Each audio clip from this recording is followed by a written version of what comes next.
Live. Welcome, everybody. Tonight, we are here with Ranelle Wallace, and my name is Mike Miles. Hello. And You're here every single week with Mike and Ranelle. Every week, it's us. Yeah, and sometimes multiple you're times stuck with us for if you're listening. Yes, you are. No, stuck. You're invited. Invited. Come join us today. As you probably saw in the title, Ranelle died, and she came back to life, and she spent a good bit of time on the other side of the veil, and that is the story is phenomenal. And today we're going to talk about it. I'll ask some questions, but really, Ranelle had. I don't think I've ever gone in depth the way I'm going to be going into depth tonight. That's good. I brush on it when I speak, just lightly. Last week I talked a little bit about it, but tonight I'm going to talk in greater depth. What I saw in the future, what I saw and what I experienced when I was there. And just kind of overall talk about the experience and why I chose to come back. And I think we talked about it last week, but I'll just brush over it quickly, that part. Okay. Well, when she got in a plane crash, and that's last week, we talked about in detail what happened with the plane crash, what happened a little bit after. But when you were in the hospital, right, that's when you passed away, right? Well, I actually passed away in the ambulance. In the end, okay. I don't think I was out more than 20 minutes, from the hospital. And it wasn't too long out. The storm was really hitting hard. They were trying to go as fast as they could, but the ice and the snow was so heavy. And I recall Terry sitting up, that I couldn't see him because there were so many nurses in between us. Mm-hmm. Terry's my now ex-husband, but the person that was on the plane. And as many people know, and I'm going to save that for the book. I hope that many of you go and order the book. Those who have read The Burning Within, please leave a like and subscribe and leave some comments down there, because the book, I try to tell people, is a page turner. And you have to understand, once you get into the book, you'll understand when I say it's a page turner. And a lot of people that are jumping on will probably be able to say the same. Yeah, I can. So, did you read it all the way through? I didn't talk to you about that, whether you had or hadn't. I did. Well, I read through at least the middle, probably 2/3, because I knew the story. Mm-hmm. So I knew how you got there. But ultimately, I mean, it was amazing.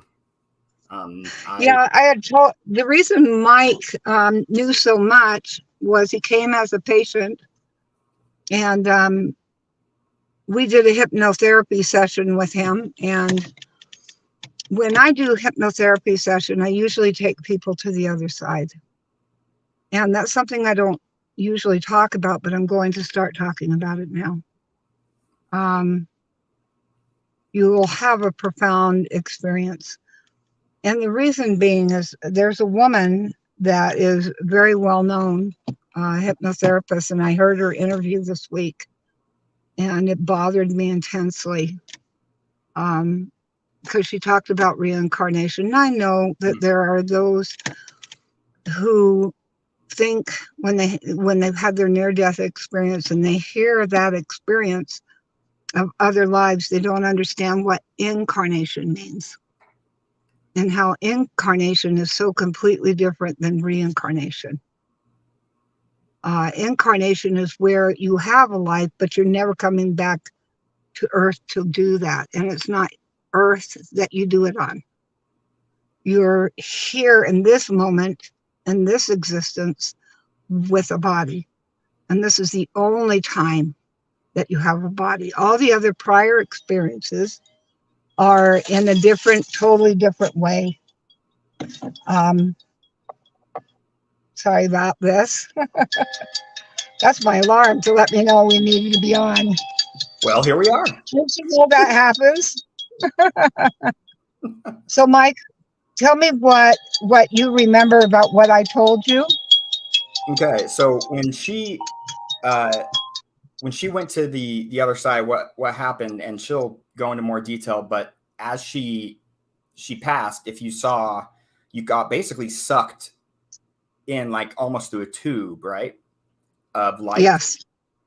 And then when you got to the other side, I don't know how long you want to spend there, but the part that I really loved was when you met your grandmother. And from that point onward, it was very profound to me.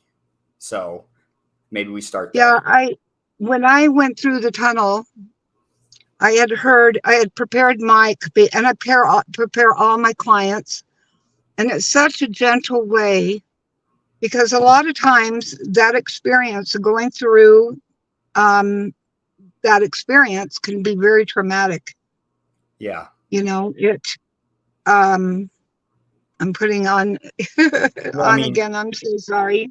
You crashed your in a plane. That's pretty traumatic, you know? Yeah. And you got and burned. Then imagine that you go through this, right? You go through the veil, and it's so it's so hard. It's so when I saw all these colors going by me in the tunnel, I heard voices next to me on both sides.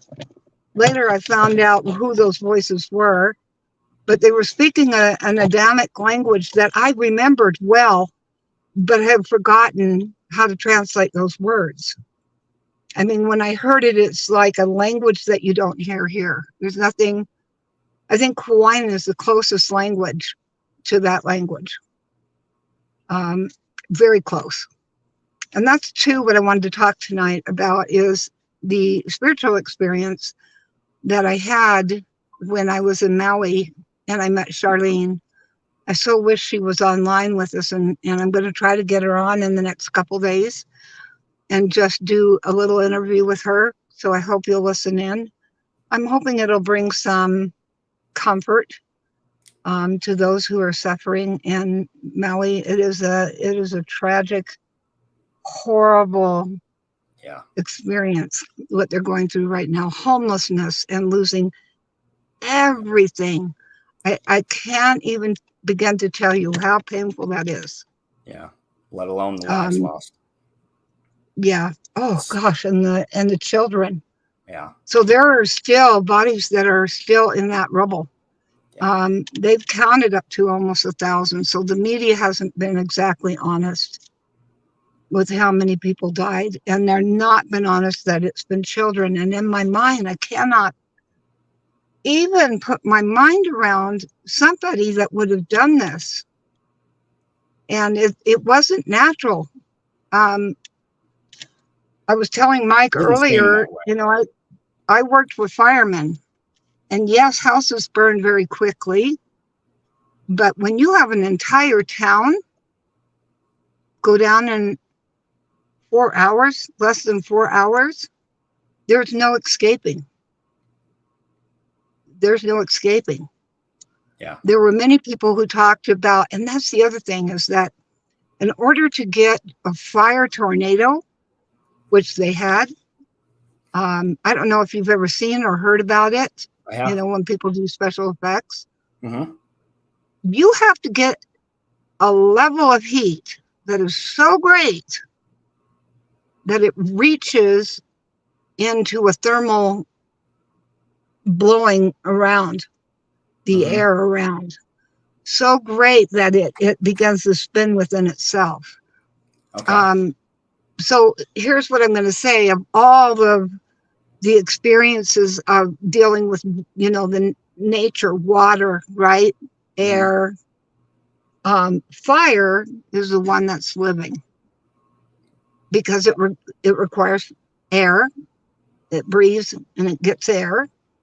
In order for it to stay ignited, it needs air. Yeah. It needs, food, which is anything, that it can burn. Right. So it needs all those elements, and that's what makes it alive. And I can tell you from my own personal experience over the years working with firemen, you can't predict a fire because it has its own personality and its own kind of way, its own character, and its own, I know it's going to sound weird, but its own personality. Yeah, they all act quite different and unique. Yeah, there they are do. some things though that are very consistent when you're fighting a fire, if I understand it right, which is you don't leave the scene of the fire, even if it's 100% contained until for a long period of time. And so you need to make sure that it said it was 100% contained, and then they left. It's insane. It is. I mean, they said the people left? No, they got locked. So they were told that if they left, that they could not ever come back to their homes again. And then it was decided by the governor to lock them in. Well, I'm not saying that's incorrect, but I want to get more information before we go down that road. Yeah, no, I know because I did get it. It's on the news. You can't avoid it. It's on YouTube. So please go look. There's, they've got cops where they can leave, where the actually where Charlene's house is near that golf course. And it's a golf course that didn't catch fire, ironically, and the trees didn't burn there, but the houses around the golf course did. Yeah. Oddly. And so the cops were literally parked on the lawn, and that was where residents could escape away from all the rubble and the danger of rubble, because it is dangerous. There's a lot of open, broken containers and, wires and so on that it could still be alive. Yeah. And so it's not always wise to go digging through that or go around it. It's still going to have embers, and it's still going to be, hot. And, but it's quite shocking that they would, they were told that they could leave, take their kids to school, and come back. Then they made a decision, which I'm just so perplexed by, that they were not allowed to leave. In fact, I posted it. For many of you have seen my site, I posted it. It just absolutely shocked me that that's quite cops shocking. could and governor could say you can't go anywhere. You can't leave. And you're saying this while the fire was happening? Or no, this is after. This was yesterday. Okay. Yeah. Okay, I feel you. Yeah, that's true. I mean, come on. That's insane. Yeah, no. We've seen hurricanes and earthquakes, and people, usually people who own homes, can go into their homes to get their belongings. And you've got to be careful. It is a danger, but usually after the day after fire is contained and it's cooled off, you can go in. Okay. And you can get what's left. You can go through the ash and find things and clean up, and they're not letting them do that, and they're not letting them leave, and they're not letting them get water and food and all of that. I'm telling you, the Red Cross was not even getting water to them. Yeah, originally I don't know if that is still, I don't know what the I didn't watch it today or yesterday. I don't think there's a person alive that hasn't heard about the guy that was in the Obama administration who said that the water was a precious, sacred value.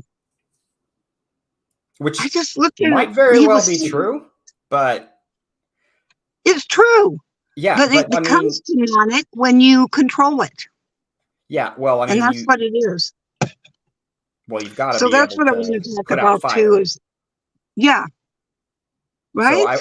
So I do want to get to, because what we talked about, what we're going into today about your Yes. near death. I want to make sure that we stay on task with that. Get into that. I do want to talk about, the elements and understanding, because the Native Americans understood. Also, the Hawaiians are very spiritual people and very gifted. They understand that when they pass a tree talks to them. This is very, very typical. It's normal. For natives have always been very connected to the island. And, for the Hollies, they would not understand that. But for somebody who lives there and is in that community, they totally understand it. When one is hurt, they all feel it. And they all help each other. Yeah. And they're very unified and connected. That's how it should be. Yeah, it should be that way. And so Lahaina was, that city was there forever. That's where the government, gave them their land to say, because they took it over. It's a long story, but they stole the land. Which is pretty typical of what happened through those years in much of America. Yeah, Charlene's mother had fallen in love with a serviceman, an American serviceman. And Is she okay with us telling the story? Oh, yes, very much so. Good. I talked to her about it a week ago right after the fire. We had actually talked about, the graves were right there near town, right next to the golf course. And when they bury, their relatives, it's usually the way it used to be in America, near the homes.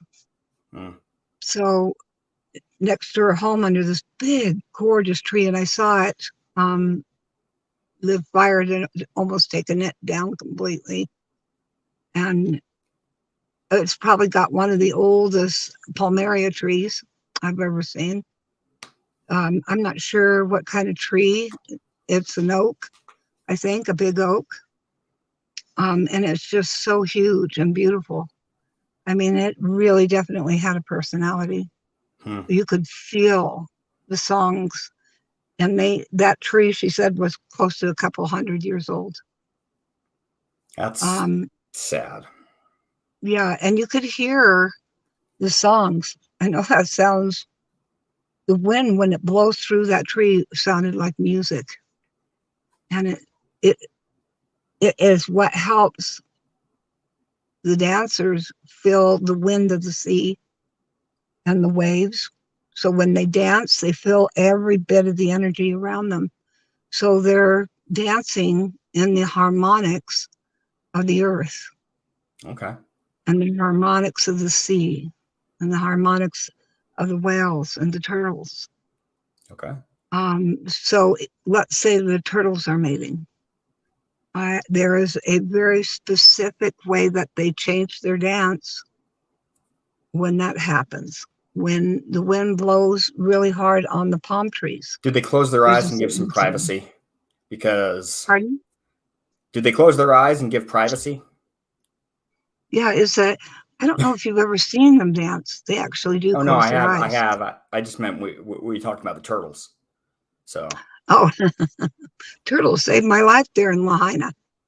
That's how Charlene became so close to me, because that night I was so sick and I did not think I was going to live. And because I'd gotten so sick and I'd swallowed so much water from the sea. And we're talking about a different day than her. No, that week, that first week that I had gone to her home. No, I'm talking about versus the near-death experience we were talking about. Oh, yeah.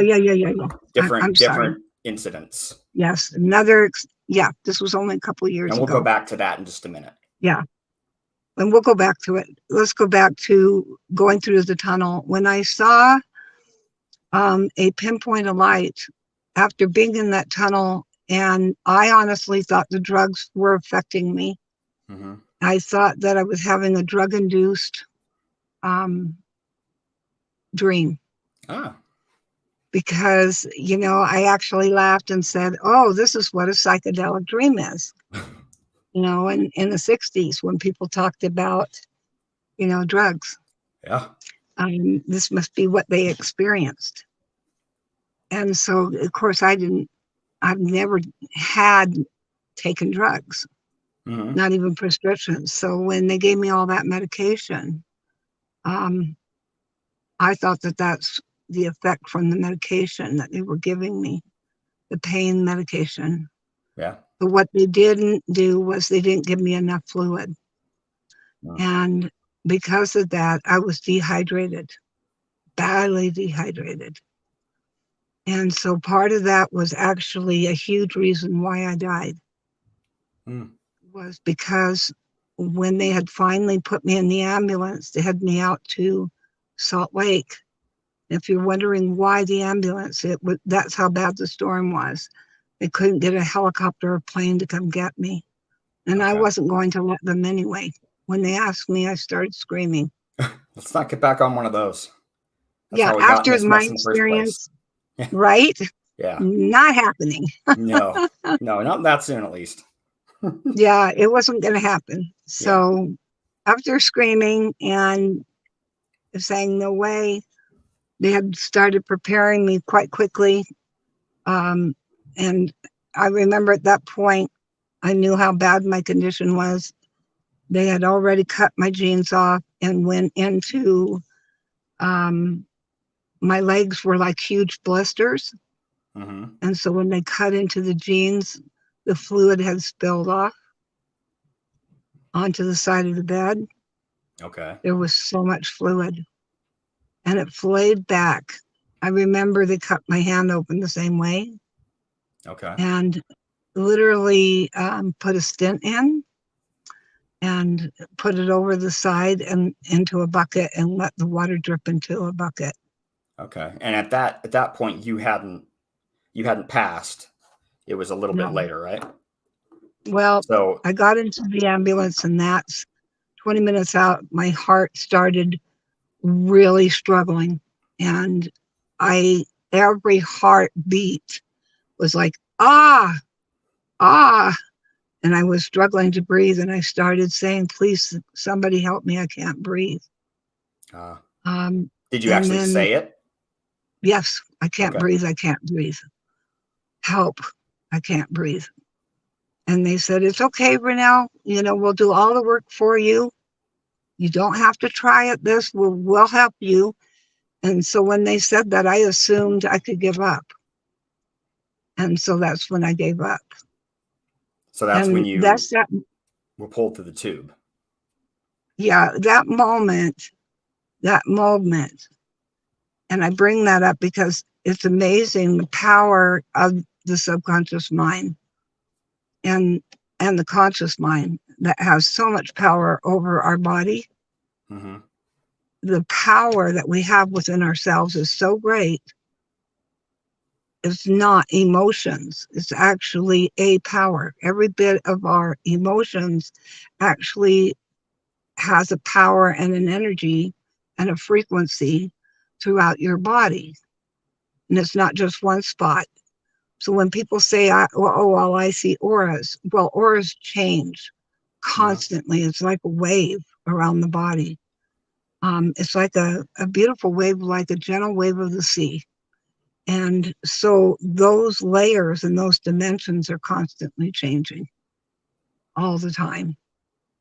And so every layer has a different element and a different reason why it's changing.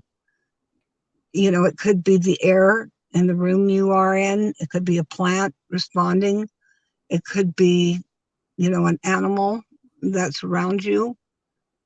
Really does affect your energy.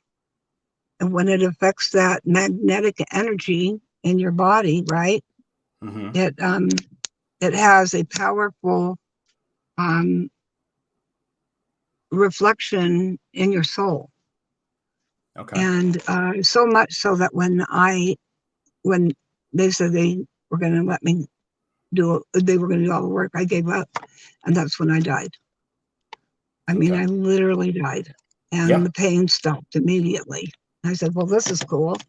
Yeah. You know, the drugs must have worked. Yeah. And the next thing I knew is I was floating in the ambulance over my body. I didn't know it was my body. I saw them jumping on my chest, and they had a big black bulb. And I thought that was on my chest that they were doing that, but it was my mouth. Yeah. And I heard them talking and screaming to let the driver call up to Salt Lake and let them know that I had passed and that they were going to keep me alive long enough to use my heart for another patient. So that was the intent, was do bare minimum enough to keep somewhat of the heart pumping. Even though, so they did. They did CPR all the way to the hospital, which was like intense. I don't know how they did that, because that drive was a 3-hour drive. Yeah, that's a lot of practice. But I remember hearing them when I was floating over the ambulance talking about this patient, and I knew it was a young man that was close to the same age as myself. Okay. And I had heard, that he had waited his whole life for a heart, and they kept trying to find a match, and it would reject. So, it's funny. I was feeling so much peace that I heard the words, but it really didn't affect me. Okay. At all. I remember seeing Terry sitting up in the ambulance, and his hands were bandaged, and he was smiling. And he says, "What are you doing?" And he said, "What's happened?" And they said, "Terry, we're just clearing her lungs." Because they didn't want him to know that I had died yet. Because they needed someone to sign the permission slips, and he was completely so drugged on morphine. There was no way he could sign papers. Yeah. Legitimately. So they decided to just let him sit there in his drug-induced smile. And I kind of chuckled because I had never seen anyone even get high. So that was new to me. And somebody I knew, that was even weirder. Because, we didn't drink, we don't smoke. Right. So that was all new. And so when I was floating over my body, I saw a hand flew off the gurney, and it was huge. It looked like a big club, and it was so swollen. It was so different from when I pulled the skin off, because I had pulled the skin off my fingertips. We talked about that in the last episode. Last time. So when it was so black and charred, like a big check, it was like a big charred ball. And I was so shocked. I said, "Is that my hand?" Mm-hmm. And it hit me that was my hand. And then I kind of pushed between two nurses over the top of their heads. And I could hear, which was really interesting, I could hear their thoughts and what they were thinking. And the young man that was in there was thinking about getting home to his wife and whether the kids would be okay and that it was going to be late and blah, blah, blah. And the girl was extremely concerned about keeping my vitals. So I could hear both. And then I got sucked through the roof of the ambulance, and I kept going higher, and I could see the ambulance in the fog. Okay. And then it got completely white, and then it was, and I was sucked into that tube. It was like on Willy Wonka and the Chocolate Factory. Oh, it was incredible. Gets sucked up the tube. Right? Yeah, that's totally like what. I just see Ranelle getting sucked through the tube and chocolate all around you. Yeah, this is something I don't talk about, but it felt like somebody had taken my soul and turned it inside out. Ooh, that's That's not I good. know that sounds strange, but that's exactly what it feels like. It feels like somebody is going and pulling you inside out in that tube. And it's so tight. And then to hear people on the side of you, you're going, how can they hear? How can they be talking about me? And I'm going through this, right? Yeah. But I couldn't scream. I couldn't say anything, which was Well, you were odd out of your to body. me. Yeah. Yeah, there was no way to communicate Yeah. with them. And then I saw the pinpoint of light ahead of me, and it was so brilliant. Now, I've seen something familiar, and I just saw the web or the new microscope or telescope. Okay. You know, the Webb telescope. The Webb, James Yeah, Webb. Yeah. James Webb. Yeah. And I had saw that they were seeing distant galaxies and stars. Yeah. And the light was so brilliant. I went, wow, that's it. And you can almost see light coming through it, through those beams. Or at least I can see it, because that's something I kept when I was on the other side. So when I saw that pinpoint of light, my thought was, I'm going a direction, I might as well move to that. At least it's better than being sucked in this tube. Yeah. And so when I focused on that light, I remember thinking, oh, this is brighter than the sun. It's going to burn me. Oh, no, I don't want to get burned again. And I took a deep breath. And then that light hit me. Woof. And when it did, it flushed right through me so fast. And it was extremely engulfing around me completely. Okay. And I remember seeing shimmers of like little sparkles of light, like what the James Webb shows, just little tiny sparkles everywhere. And moving that through that veil, going from the heaviness of the world into a veil and splitting through it was incredible, because I came into this white light that was so bright. I knew my eyes were closed, but I could still see.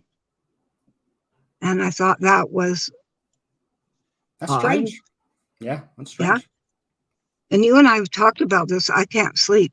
I don't sleep at night at all.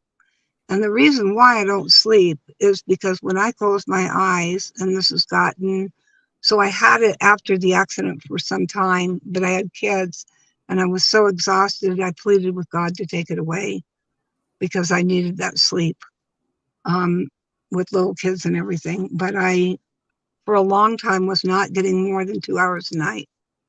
And the reason why is I closed my eyes and I can still see everything. Yeah. My eyes can be completely shut and I still see you. I still see everything. Hello. If you were to hold up your hand, I could see the numbers and I could see everything. And it's just the way it's always been. It started coming back again a couple years ago. Okay. And I saw your hand go up. So I'm going to open my eyes. And so that's why I don't sleep. Okay. Because I can see in the room and it's not helping things. Because the mind, I think, needs that, to get those circadian rhythms. You know more about that. Yeah. Yeah. And it's probably over time just messed up your chemicals in your mind and all that. When you don't get enough sleep, it just compounds on itself. And so that's a problem. So, I mean, then you were... But I only got 2 hours of sleep last night. So you're seeing what the accumulation of 2 hours is right now. So if I seem totally like a lunatic, okay. Then I'm a lunatic. I think you're fine. You think so? I don't know. You're good. You're good.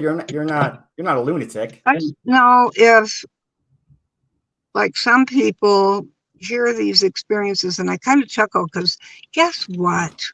You're all going to get to experience this. The reason I'm giving you this is so that when you have a family member that's passing, or the doctor comes in and says you're not going to live, you've got a choice. Yeah. And at least if you have a choice and you have natural death, you're going to pass from this life and you're going to have all the experience I had. If you can keep yourself wondering like a child and keep your innocence about you. Well, If you that's a can let go of the tall ego. order. That's a tall order for most people to keep that Yeah, innocence. it's So, mastering your emotions. Yeah. And that's what I had committed to do when I came back, was to master my emotions. Because if you don't, they're going to control you over there. And you don't have that body that can feel to change those emotions. Mm. Does that make any sense? It does. It does to me. It might not make sense to everyone yet, but yeah, when you're sad, yeah, you can get through sadness pretty quick when you have a body. The body and the conscious mind and subconscious mind allows you to process it very quickly, like a child does. Okay. It just automatically happens because you have this ability not to fear your own emotions. When you're on the other side, you see all the emotions, and then you see the dovetail experiences of those emotions and what it does to people's lives. Okay. And how it affects people. Getting mad isn't just your experience and aiming at one person. It really has a profound effect all the way around, from the walls to everything. When you went through after the tube, you went into a life review, right? That's ultimately what I forgot to mention that. Discussing right now is the emotion and the things that you experience in life will flash before you. At least that's how I understand it. And I actually went through that. You'll see it from every level, right? You'll see it from the other person's level point of view. And all around you. So that's why I could see all around me. And I can see back here, still, from behind me. I can see everything. Still to this day.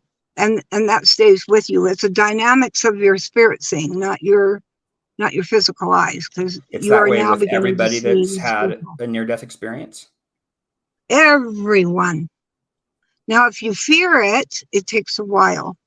And if you've had a traumatic death, and I ask about that. So when I had my near death, I saw all of my life from the day I was born, and I asked my mom about it.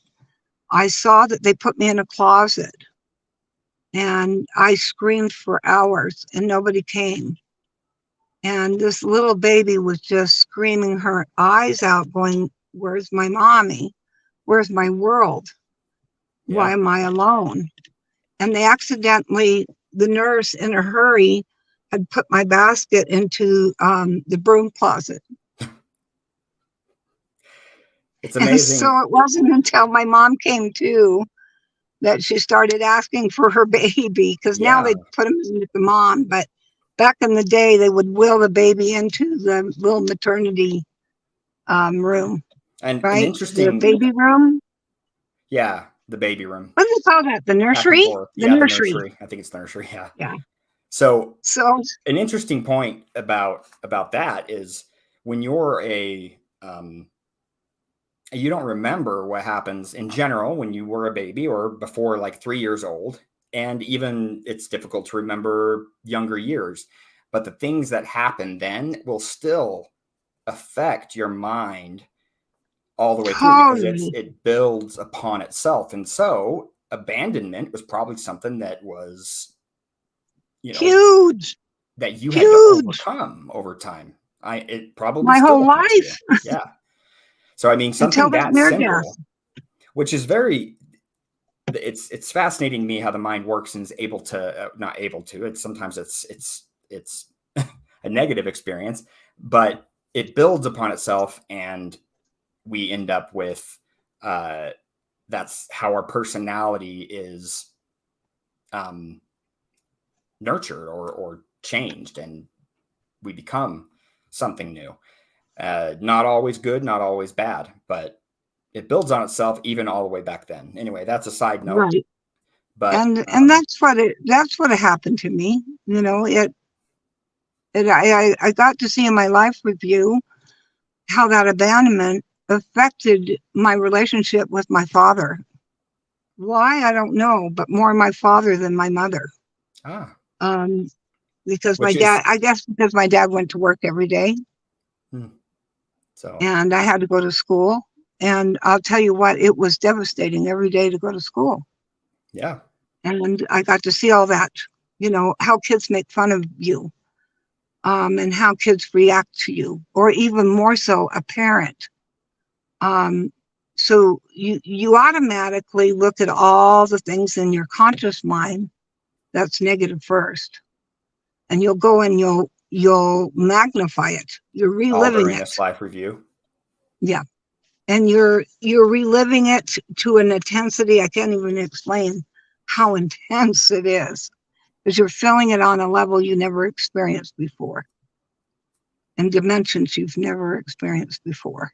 I mean, senses essentially are different, and so yeah, it is so intense. But the first time that you feel air blow up against you, your skin, it was probably pretty intense for the very first time. Yeah. And yeah. The same once you exactly passed. Yeah, it's exactly correct.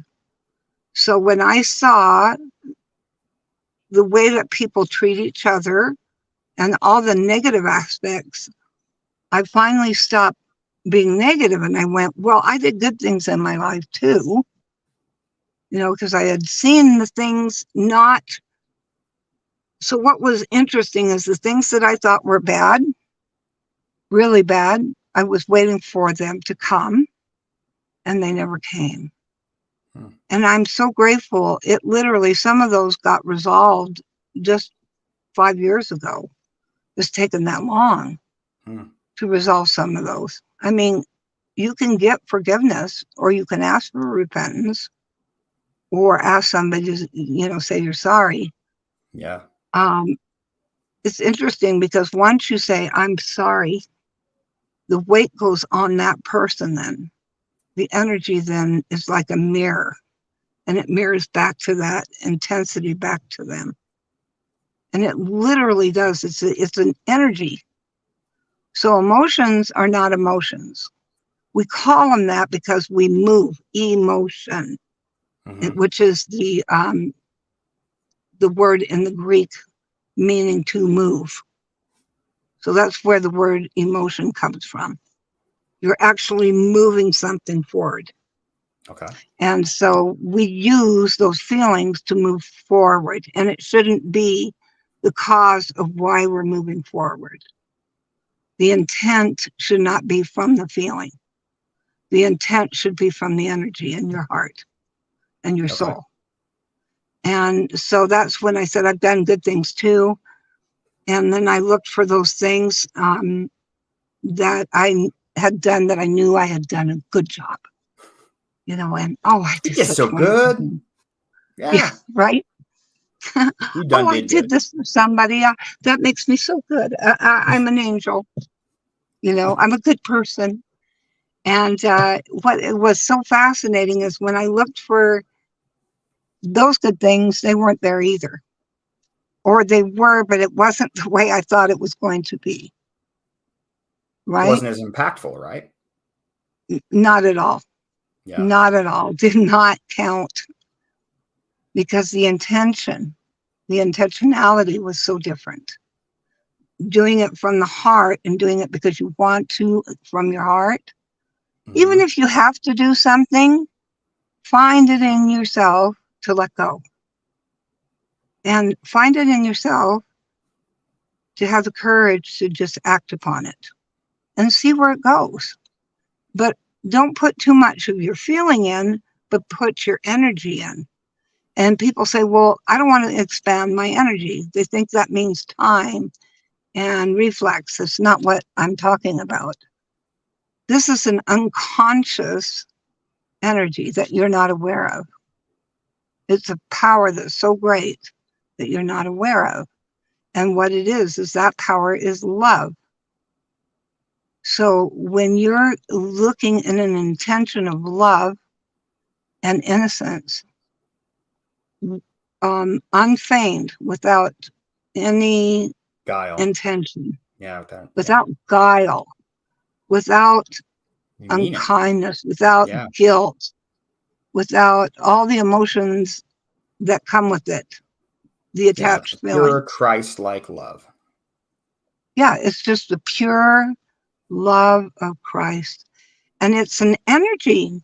So people don't get that that's not a feeling. When you're in love with somebody, it's not a feeling. It's an energy. It does affect your emotions. It does affect them. It affects it if you let it. It's all about accepting it. So when somebody says, oh, I'm in love, that's because you accepted it. You let it in. Yeah. You were willing to take the chance to let that energy in. So a lot of that, they call it infatuation, because the intention is not real. It's selfish. And it's funny because most intention is selfish. Yeah. That's our natural, it's our natural, the natural man. It's our natural. Yep. The natural man or the natural self. And when you're there, imagine all of that. Yeah. Imagine all of that intensified.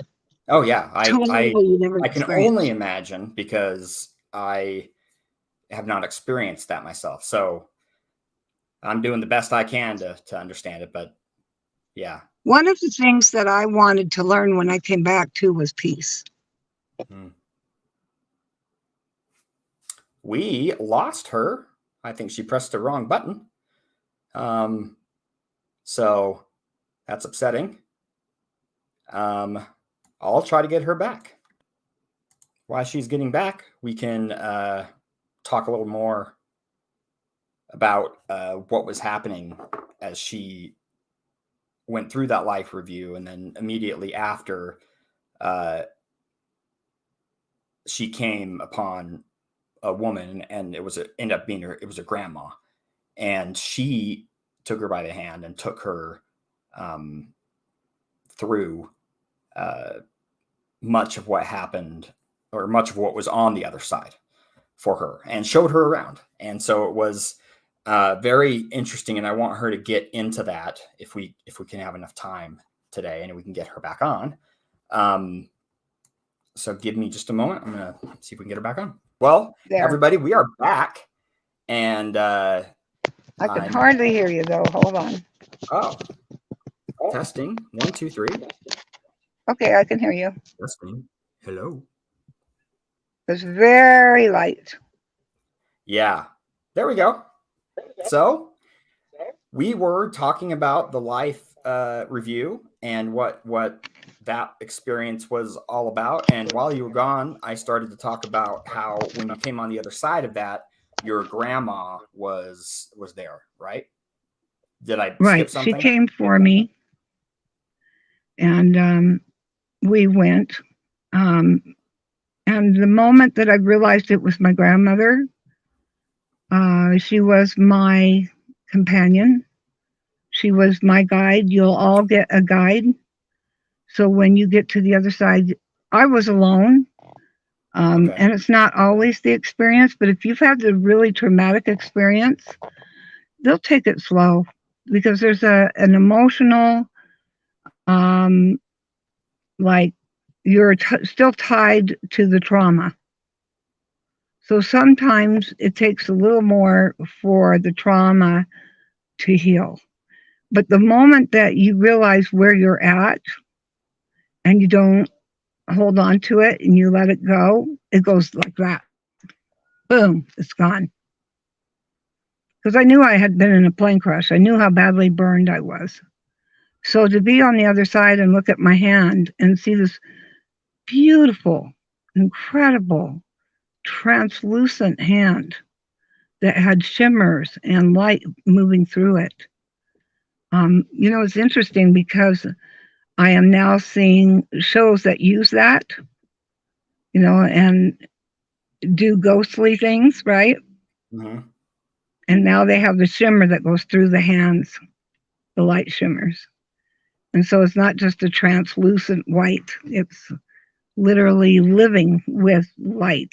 And the veins, you can see every bit of the veins. You don't see the bone, which is interesting. But I did see some veins going through, and it was pumping light, not blood. But it was so beautiful. And my thought was, I'm not burned. Oh, I'm not in pain. Yay.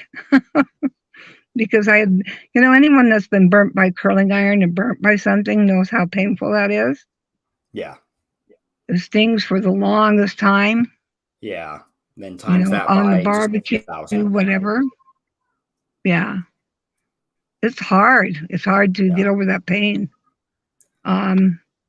Boy, that hurricane's coming in. Ooh. So when I got over there, my grandmother helped me to begin to ask questions of me and pop me through this quick life review. And I had asked for forgiveness from God for the things I didn't realize I had done. And I had forgot about it, and I was callous about. Like, people can be really callous and cold. Yeah. And they don't realize how offensive that is to the soul. Yeah, and how hurtful that is. We get so concerned about our own internal struggles, right? That it's easy to not realize that everyone around you is having experiences of their own. Many struggle, many have problems, and some have less. They get so thick skin. It's like you come numb. Yeah. And it's not that you're becoming numb. It's what's happening is you're deflecting your emotion, and the emotion or the that hurt to the soul, right, comes out another way. The body's going to address it one way or another. Yeah. And it's I remember a book that was written. It's called Feelings Alive, Buried Alive, Never Die. So feelings buried alive never die, because they don't. Even beyond death, you have to deal with it. You can't hide from it. You're there with yourself when you're on the other side, and there's no way you can deny it. Those words, and boom, you're gone. Whoa, there you are. I see you again. The intensity and the humility and the love of what your soul goes through in that moment becomes so great. I promise you, you don't even think about your children. You know you're dead. And when you finally get to that point of asking for forgiveness, and you stand before Christ, and you realize he's a man, and you can't deny, I don't care what religion you are, whether you're India or Jewish or Islam, Christ is Christ, but he's a redeemer and he's a savior. And he saves us from ourselves. He is the one who makes up the difference. Yeah. So when you die and you get to that place and you're not whole, if you let the Savior in and deal with it, with all the past and all the elements that dovetailed into your action of being unkind. Let's say you were unkind to me, Mike. You told me, oh, that doesn't sound like me. Or F you, right?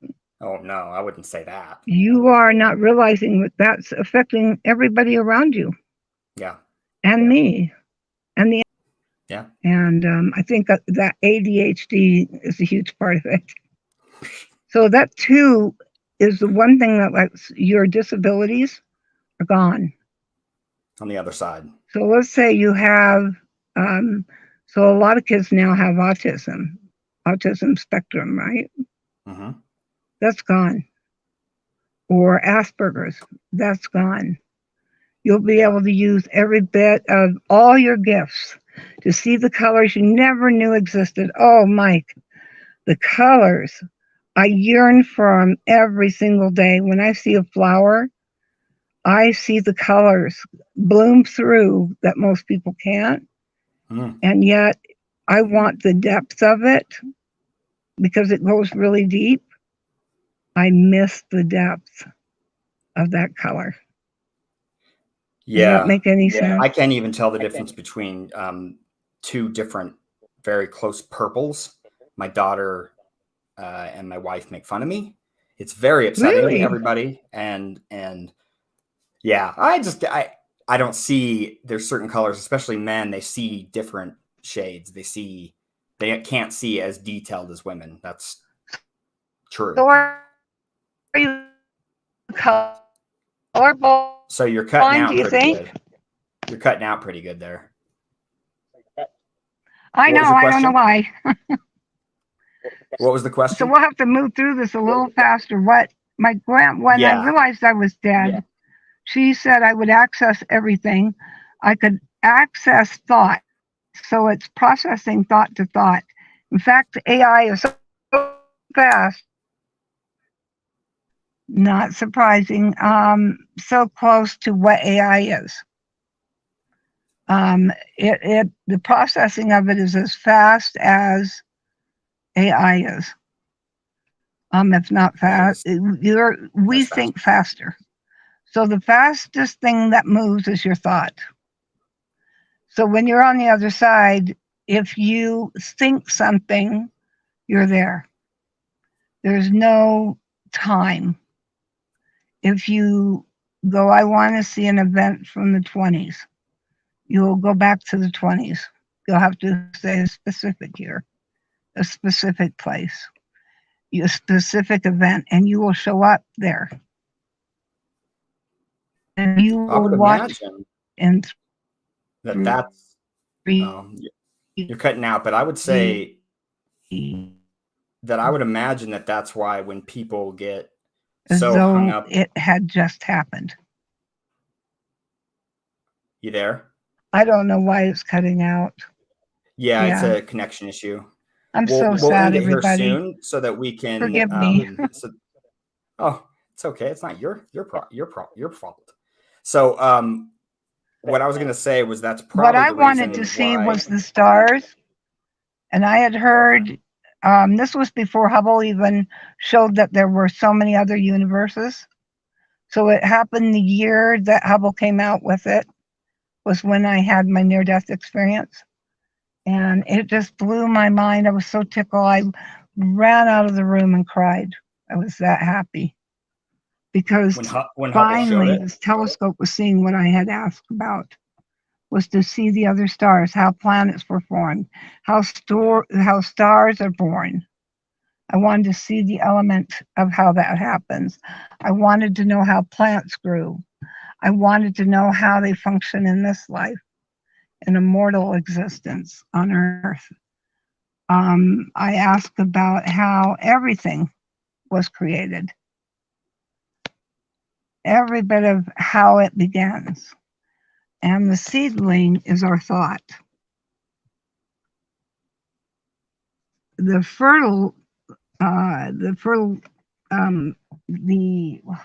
what do you call it? The fertilization? Fertilization? Yeah, the fertilizer. The fertilizer is your emotions toward it and your faith. So your hope and your believing something can happen, and your hope and your faith creates it. Though you can't see it, it is real, and it is very real. Quantum physics is pretty close to it. So while, they show this one boy bouncing ball on the tennis court, and there are hundreds of other possibilities, those hundreds of other possibilities that are you are all the other existences that you're simultaneously living. So these incarnations are being affected, though, by your mortal existence. Your mortal existence has everything to do with every other existence. So what you choose to do in this body shows up in all the other existence. It's important in life. Life here Does is that make important. any sense? Oh, it makes sense to me because we talked about it a bunch, and I think it'll resonate with some people for sure out there. Yeah, Because I'm I mean, hoping. I wish that we could see the questions people would want to know. yeah, And I hope that they do question because I would love to answer those. yeah, comment. You end up not where you desire. I heard some people say that in their near-death experience. You'll be where you desire to be. That's not true. You'll be where your energy matches. So, like a song, when you try to get in tune with the song, Uh-huh. when you try to sing and you're a sucky singer, but you Yeah. still try, Yeah. right? You want to be, singing a beautiful song, Right. but you're And it's just not coming out. yeah. No, I would imagine that's how it would be, Yes, you're trying to tune into it and you try to copy it and you try to get it to sound just the way it sounds. Well, that person has spent a lot of time and energy literally in creation. Yeah. That's what makes it so beautiful when they sing. Yeah. Well, that's what makes it so beautiful when a child is born. Yep. Because so much has been given to that child. And then we hope that that child feels and experiences love from a parent. Yeah. That it has the opportunity to grow. And they don't get put in the closet. Yeah. I You might love not be able children to so much. You might not be able to hear me very well, Ranelle, but I can't hear you very well, sadly. that's okay. This is really sucky. But hey, you And know I'm what? so sorry because this is I think being not the consistent is going to be professional level that important. we were at. Well, let's be grateful for what we can have here, and we'll move forward and we'll do more. And so what I'm thinking is let's end it, but let's say Okay. For because of right now. where we're at with your story is right there when you're with your grandma and you're getting showed much of, like, you wanted to know many things, and so you're in this highly processing moment of energy. And I think Yes. if we leave it, Huge. yeah, Huge. so You go you're to there, and you know college, you what, go to the university. Well, university means that, the universe. yeah, and we can leave everybody with that as far as, between now and the next time we see you, which should be this coming week, on Wednesday and or Thursday. I'll put it up on Yeah, the Wednesday, site I'm where it's going hoping to so be. we can get Charlene on to talk about what's really going on in the islands. And I Yeah, we want to can. talk about what I experienced with her because her mother came to me. And I got an opportunity when I was there with her to see all the generations. Mm. I mean, it was like I really saw it. I can't ever explain it to anyone. Well, But we're when gonna I go try. We're gonna backwards or try. forward into the future, that's what we're going to talk about too. Yeah. Is the future events that are coming up, and it's happened so fast. And I talked about love tonight, and I'm hoping somebody understands how sacred and beautiful it is. And that's why I never harm a child, and why I don't get a child upset. I don't spank a child. I because it's just lasting pain. So I I mean, know you the can't. world's hard enough. Why would you add to it? Yeah, for real. So I know you can't hear me very well, but I hear you. Yeah. okay, you can hear me okay. You So you still have little kids at home. yes, I do. One screaming in the background. I So remember one time The child was screaming so hard it came in and called you dummy. Oh yeah, we talked about that last week. So yeah. Everybody, I still, when I want to laugh, I think about that moment. I appreciate that. I appreciate you laughing at my pain. Thank you, Ranelle. So but you personalize it too much. That's the thing, is that child is hurting, feeling dumb. Yeah. That child's feeling dumb. Yeah. Yeah. I did not deserve that. I just want to point out to everybody, I did not earn the dummy title. Okay. It was not on me. It was on my 5-year-old son. So you're so funny. So anyway, let's end there, and we can. This is why I have you on here, Mike. On Wednesday or Thursday, I'll let you know. Go ahead. To see how you respond with your kids. And if I ever get married again, I hope he has 1,000 children. And we'll talk about that too next time, because you'll get to learn how spirits are born. Yeah. And they are formed before they come into the body. Yeah. So I really want to discuss that as well. Okay. So let's hope that we get in a better condition where we can do this. Yeah. We can figure that out. We'll hope someone's kind enough to give me a used computer. Yeah. Please. Well, all y'all. At least it'll last for a couple months, right? Yeah. Well, all y'all, I appreciate you coming and seeing, and we will post this up, a recording, and we will see you Wednesday or Thursday. Everybody, you have a wonderful week. I think a lot of you are starting Go experiment. Go get something. I don't care if it's a tree, a flower, a dog, a kitty cat. Go experience it at a level you've never experienced it. Love in a way that you've put your full attention to it. So hug a tree. I do. I still do. I love being outside. I love the grass, the trees, the plants. I can attest to that. Yeah, you do. I do not love the trees. I should love the trees, probably. I probably should get more in tune with the trees. But yeah, when I go outside and look at the sky a lot, it just doesn't work for me anymore.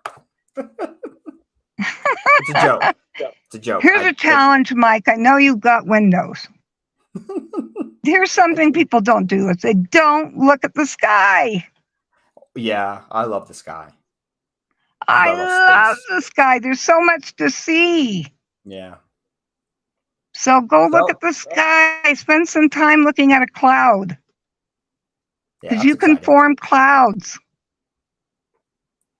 You can. Yeah. And we'll talk about that next time.